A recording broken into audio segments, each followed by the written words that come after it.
This is the Pantsir S-1, a Russian missile system that can shoot down anything airborne, a missile, a helicopter, or even a drone. They're typically placed near very important strategic targets, like a military base or an airfield or an arms depot. But this one is in a very unusual place. Clearly this is not Ukraine. There are mountains in the background.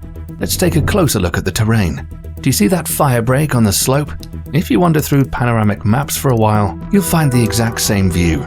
The same trees, the same guardrail. So, where exactly is this spot along the road, where we now know this air defense system must be? This is Sochi, Krasnaya Polyana to be exact. You probably know this place. It hosted the Winter Olympics in 2014. But why here of all places? It seems like the middle of nowhere. The answer is simple. It's Putin's favorite resort. He skis here. Sure, there's war, murder and genocide going on, but that's not going to cancel his holiday. And this Pantsir system is protecting Russia's most important skier, personally. Vladimir Putin, who unleashed the war in Ukraine and killed 200,000 people there, is most worried about his own life. And he's not just worried, he's paranoid. Putin's secret paranoia. Here is another Pantsir system, an identical one. This photo was taken this January near Putin's residence in Valdai. Here's where it's located, right between Moscow and St. Petersburg. And here's yet another Pantsir. It stands near Putin's other official residence, Novo-Ogaryovo, near Moscow. Several buildings in Moscow also had air defense systems installed on their rooftops, the Moscow Police Department, the Ministry of Defense, and even this business center.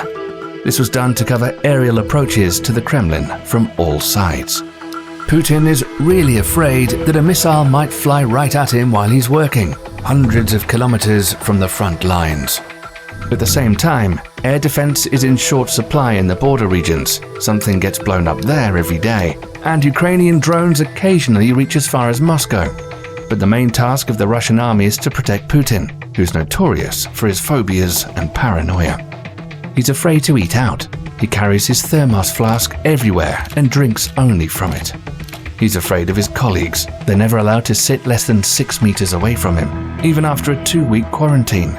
He's afraid of ordinary people. He doesn't set foot in public without a battalion of guards and a motorcade as long as the rings of Saturn. In the cities that Putin visits, people are forbidden from even looking out their windows, and the locals are played by security guards in disguise. He's even afraid to use the toilet. Putin has a special man who follows him around with a suitcase known as the poop case to collect his feces. Putin is afraid of literally everything. He doesn't even travel by plane anymore. A personal armored train, disguised as an ordinary one, runs between Putin's residences. As you can see, it has the same grey cars with red stripes as any other regular train, but one detail really sticks out. There are special communication radio antennas on the roofs of several carriages. But let's return to the pictures of the air defense system near Sochi. 1 kilometer away from the anti-missile launcher is a complex of buildings owned by Gazprom. Yes, the very Gazprom that supplies gas to Europe and constantly threatens to cut it off. But Gazprom's money is Putin's personal money. So they paid for his personal ski resort. There are 20 hectares of land, 2 huge houses, a helipad, and even a private ski lift with VIP gondolas. The house has 4 floors, 2 underground and 2 above ground. The total area is 3,800 square meters. There's a separate floor for the servants and another floor with a swimming pool, aqua zone, salt room, and a variety of saunas. And of course there's Putin's favorite recreation facilities present in all of his residences. Contrast pools and a cryo chamber. After all, the war may go on for a long time, but the president must stay forever young. On the next floor there is a security post, a dining room, and 2 large bedrooms with separate living rooms. One of them, the men's bedroom, has a full-fledged office in it. The other one is marked as the ladies' bedroom and features an elaborate vanity. The second house is twice as big. They started building it in 2014 when Putin looked at the first house and apparently thought it was too small. Inside there is another cryo sauna with temperatures as low as -110 degrees, a huge living room with a grand piano called Nicholas II, a wine cellar, and a giant outdoor swimming pool with a beach area.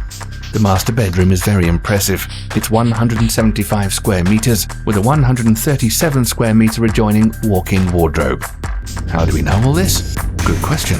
Despite Putin being protected as the most precious man in the world, his very own staff disagrees with this approach. Blueprints of Putin's secret residences are constantly being leaked to journalists or even sold on the black market for a few $100. Putin and his army have been waging war on Ukraine for more than a year. Putin is killing hundreds of thousands of people, bombing peaceful cities, and literally destroying both Ukraine and Russia. But this war is fought by other people, while Putin himself waits it out in his bunker, or his armored train, or his private ski resort surrounded by anti-aircraft missile systems. But all that doesn't really help.